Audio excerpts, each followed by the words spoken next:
Good evening, everyone, and thank you for coming to Deb Chanel's 48th World, where we do reality show reviews, or pretty much a recap, or maybe not a review, but just a synopsis, a summary. We'll just call it like that, because I'm not going over all of what I saw or viewed of the season finale of Black Ink Crew. The title was Southbound and Uptown, season 4, episode 12. I'm just going to the specific parts that I liked of the show. So I'm gonna give you a little summary of what was happening in this today's episode. Was in the season 4 finale, the crew goes snow tubbing, but a fight breaks out when Donna shows up. Then we have Oh Shit continues to abuse drugs and alcohol. Then we have Donna must make a decision about her future with Max. And last but not least, we have Caesar host a party to celebrate the new shop, meaning he's bringing out the old and bringing in the new.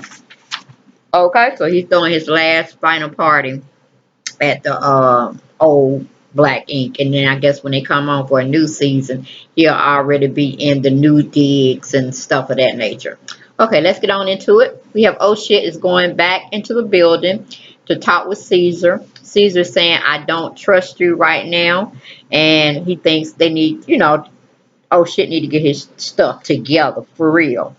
And we're capping off from last episode where pretty much Caesar was just going hell bent, tearing up the whole little Black Ink that he had. He was pretty much tearing it up where they usually congregate when a client comes in the door for the first time. And he just went off on Oh Shit, and then he had to go and digress or de-alarm himself in the back. And so Oh Shit was just really outside catching his thoughts and his moments of what just had transpired.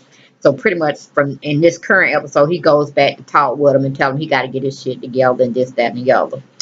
So they have like, a little talksy here and there, and then we leave that situation. Okay. The crew has decided, I'm sure it was a planned trip, but we're just finding out about it in this particular episode. Have rented some place up in the mountains, I guess, where they wanted to go snow tubbing. So pretty much we have Duchess, Caesar, Teddy, Sky, and some of her friends and Walt going on up to, they didn't say where they were going, or at least I didn't catch it, where they was going to do all this snowing and skiing type of event. And all of them was very excited to go and digress and, just have some fun for a change instead of all the drama that comes with, running a business as well as putting up with your co-workers' antics for the negative and this, that, and the other. And they all needed a welcome excursion away from the city. So I was kind of surprised that Oh Shit didn't go, but it comes up to find out what he's been doing with his time out of their sight. So they go and they show clips of them having fun. Donna has pretty much purchased everybody, excuse me, a snow hat or some type of hat to keep their head warm. And they're off. They get in their little transportation buggy or whatever it's called, and they head out for, I want to say, the airport. And then maybe they just drove that little bus straight to where they were going to have fun. We go to Sky, comes to check on Donna from after the snowboarding trip and incident. And basically what had happened in that particular situation, they got to fighting down there, y'all. Honey, Sky had invited Donna to come down to the snow tubing trip, and Caesar goes off on Donna. Like, why is she here? Who invited her? This, that, and the other. And Sky had already said, just because she worked for Blank Ink can't tell her who to hang around and who to have in her circle of friends. So yes, Sky had invited Donna and a couple of more of her other friends. So when Donna showed up, everybody kind of got on the defense, especially Duchess and Caesar. And Donna tries to fight Duchess, because she's still talking off the mouth and all this kind of stuff. Then Duchess starts to run back from her, but somehow they get in an altercation and she takes off Donna's wig. But I tell you, then she's just going around just talking about, yeah, I got this wig, yeah, yeah. But like y'all didn't really touch or throw blows at each other. You just women by nature, they just grab hair first off and foremost, and then they start throwing blows if they can. But security was on point. So they pretty much kicked Donna out of the little part they were having, the tubing event. I don't know if she got home, before that or what had transpired, but they didn't show us that part. So I guess after some days had passed, Scott comes over to check on Donna to see how she's doing after the snowboarding incident. And, of course, in Justice Confessional, she was saying that, yeah, she got Donna's wig, and the wig had still had a price tag on it. It was $39.99. To me, that's a pretty good wig. I've had some wigs that cost over $50, but not 100 and all like that. So I don't know why she was, saying that was a cheap wig for $39.99, which probably when tax got involved, it was close to almost $50. So please sit your ass down, Duchess.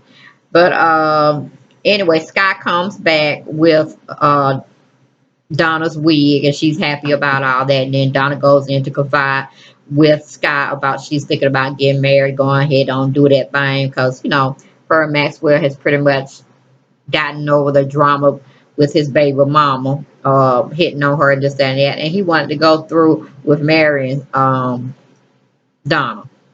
So she goes into the particularities of what's going to happen, where they're going to get married, and da da da da da. So we go from there to oh shit. Oh shit is following up with his neurologist. He tells the doctor that he's, still is having symptoms of peeing 1 week straight with blood in his urine. And the doctor goes and confirms that the test they took on last time or last visit he had with him, the CAT scan came out negative, so there's no threat there. But he's still concerned about, why he's having these concerns. What is he doing that he's not telling him or have told him in the past when he first was evaluating his blood and his urine. Honey, oh shit goes on and talking about he telling his doctor he take cocaine. He goes in with some drug, mixes with Molly. And I think he said some other drug, but I was like, God damn, that's enough when you said cocaine. And then he's already a heavy alcohol user because he loves himself some Henny and probably some other brown concoction that he drinks. And, he goes on to say he can drink 5 bottles in one day. And I was like, mixed with all the rest of the stuff. And the doctor was just so surprised. He said, you really should be dead. So he pretty much was telling, oh shit, he really needs to get his shit together. Whatever environment he's in that's allowing him to partake of these different substances, such as the cocaine and the, what is it? The cocaine and the Molly, different derivatives to get high on, plus the alcohol. Yeah, he needs to get away from there real quick, fast, in a hurry. Or he might would just go on and make his funeral arrangements because his body's already breaking down. That's a telltale sign with him, cancer not being a factor involved, but basically he's gonna end up, having a heart attack or stroke or whatever. And it could be just a fatality all in its own. Then he was also telling the doctor he was having like palpitations of his heart, palpitation of his heart going fast where, he couldn't control it. And yeah, with you drinking all that kind of alcohol versus on top of that, you taking cocaine and Molly, hell yeah, I would think it would be that situation where your heart is trying to come out your chest because you're overexerting it, nut hole. But anyway, pretty much the doctor just says get off of it or prepare for your funeral. So we leave that situation. We go to where the crew shows up to take Donna to Vermont to get married to her love of her life, which is Maxwell. It's hilarious. But Sky looked so pretty and Donna looked such like the princess. Like Donna, I mean Sky was helping her daughter get ready for her marriage because she really did look kind of motherly in the outfit she had and how her hair was maintained. I'm talking about Sky. And she made Donna get on the bed so she can kind of get a full dress image of her from head to toe. And she did look so pretty. She looked like a little girl, really. Or, if she just needed a tiara and her hair pinned up, and she would have looked like a pretty princess or something. But she looked like a princess anyway. So, they pretty much got her out of the hotel or wherever they were staying at prior to going to the jail and her getting hitched. Um, the guys saw her when she came out, and they were like, "Oh my God, you look so pretty." Da da da da. And they were like, "But hell, you shouldn't be trying to marry nobody in jail." And I was there all for 'em, all for 'em. I was like, what can you really do? You going home? You came to see him to get married by yourself, excluding your company that was there to give you some more support. But you going back home by yourself. You gotta wait what? How many years he got? We're gonna say 7 to 10, okay? Years for him to serve that he's gonna definitely have to serve. And then, I mean, you could have changed from then. And all thing Donna is worried about is pretty much going back up there for conjugal visits, which I'm thinking, if you got married, weren't you supposed to solidify that already? I'm not understanding the whole synopsis of it, and pretty much the guys didn't understand it either. It must just be a person that really wants to get married. They don't care. They don't see the forest for the trees, and they're just gonna do it anyway. And that's pretty much how Donna was on this escapade that she, brought to fruition. She's a married woman. So basically, while she was in there saying her wedding vows, when they finally got her to prison place, uh, Sky wasn't finished then. She wanted to decorate the van that they had drove up there in with the little, little streamers and the little tail that have the little clunker noise of cans.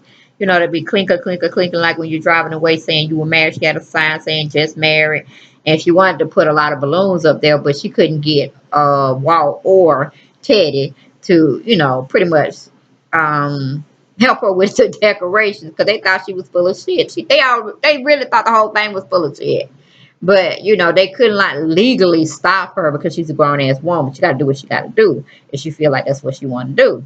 But she finally came out, meaning Donna from the prison. She was happily married. They didn't show us no rings or anything to that effect. And then she was saying she can't wait to get her visit to come back to have her conjugal visits. And, she wanted to toss up her wedding bouquet. If it landed by Scott, she said, okay, she would take that as a sign. But if it don't, it is what it is. So when she let go to throw it behind her back, honey, it didn't really get nowhere close to Sky. But then Teddy went and kicked it out the way because he didn't care for none of that. And I don't know if he was trying to say Teddy and Sky was supposed to be getting married since he was standing by her, but he didn't want to have no parts of that. He just wait till that flower hit the pavement, and then he go kicking it out the way and stuff, like just messing up her whole bouquet. And I was like, if she was wanting to keep it, she should have just like said, no, she's not gonna throw it away until he comes home, and they may do like a reception and they do it for real, and make it believable. Because I just can't believe people get married to somebody in jail. And I can understand if they was already married, and well, I wouldn't understand it either because they married. They wouldn't have to have no formal wedding or nothing like that. But it's okay when your spouse goes to jail and you're married. I mean, that's okay. But just a whole go marry somebody that's already in jail and you're not in jail with them. I mean, I don't understand the dynamics. I really don't. I really don't understand. But that's where we were. And then she was happy about it and stuff of that nature. And she saw the decorations on the car, and they went all driving back to New York or whatever, maybe to the plane airport. And then, or she probably changed out of her stuff, and then they went and probably got something to eat and went on back home. Anyway, she's a married woman now. Okay, go ahead, Donna. We go to commercial. We come back to the last and final scene, which is Caesar having a small party to celebrate his new location and the end of the current location he's in. However, oh shit comes in and says he needs to talk to Caesar and all of this, and he takes him in the back of the office and he goes in to tell him that he cannot make this next journey with him, that next pilgrimage of solidifying himself on 125th Street, because he is scared now. He's recognizing that his health is in danger. He told Caesar he's moving to South Carolina with his dad, or in the range of his dad. I don't know if they're gonna be occupying the same household together, but he's going down there to be around his family to help him over this addiction crisis, because he forgot to tell Caesar it's not just him abusing alcohol, but he led him into another little bit of information on him and his antics. He was telling him he's taking cocaine, he's doing Molly. He's just doing a lot of stuff that's going to end up killing him.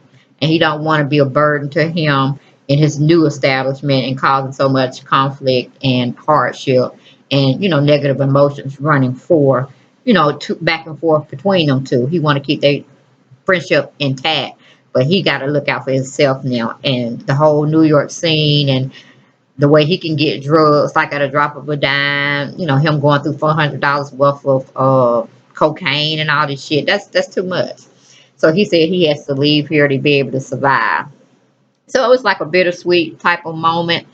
He didn't go in with anything with the crew. He just wanted to just tell Caesar that this is what's going on, and y'all be good at what y'all do. And Caesar was, like he wanted to cry. My daughter cried, and all this other stuff. It's very emotional.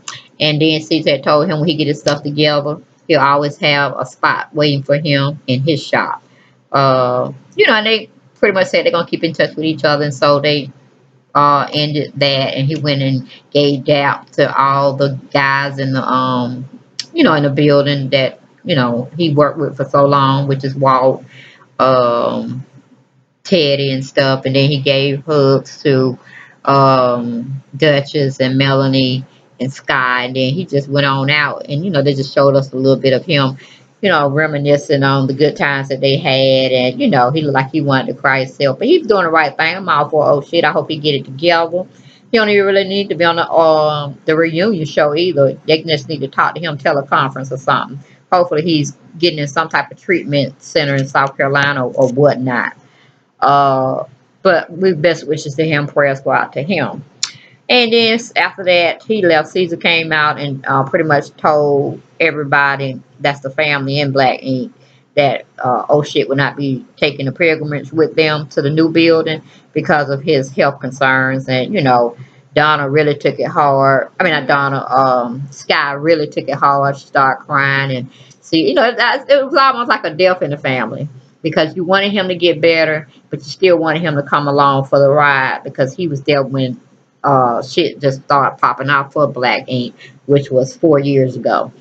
So it was like bittersweet, but he let them know what was going on, what they had decided, and he damn sure got a job if he ever tends to come back and want to work, in the tattoo artistry business. He always have a home there with them. And he wanted to just let them know before the party really got crunked up and other guests were coming in. So I think that was really nice that they did it that way, than having a real big party, everybody there turning over the alcohol, this, that, and the other. And then, Caesar going in and telling him stuff. So he I don't know if he was sober when he came in to tell him, but he looked like he was in his right mind and stuff like that. And then he didn't really get to take care or take part in any type of foolery when it came to all that excessive partying that they do. But he doesn't know his limit. And, I don't know. He might can't even hang with them jokers after he gets sober and he see, because that'll be a detriment to his health, even come in to be in that type of environment. So we'll look and see what happens with him. But God bless him, like I said. And that's all I have for Black Ink, guys. Like I said, I only wanted to pick out the parts that I deemed necessary to talk about. They gave me a little chuckle, gave me a little sad moment, let me reflect. And then, I got to see Donna dress up. I mean, yeah, Donna dressed up for her wedding, which was absolutely gorgeous. I wish she would have had a little bit more people supporting her, but hey, it is kind of a stupid idea in my eyes too to be marrying somebody that's strung up in jail. It ain't like y'all just had got married and then they were taking him to jail on your wedding day or something like that. But it is what it is. People have to find love where they feel they fit in with the love given. So hopefully he'll get out of jail soon and they'll really be like a married couple and go on and make babies and do that thing of what they call living and creating a family. So that's all I had, guys. I hope you enjoy it. Please leave your comments for me. I love dialogue with you all. And God blessings. All right. Peace. Bye.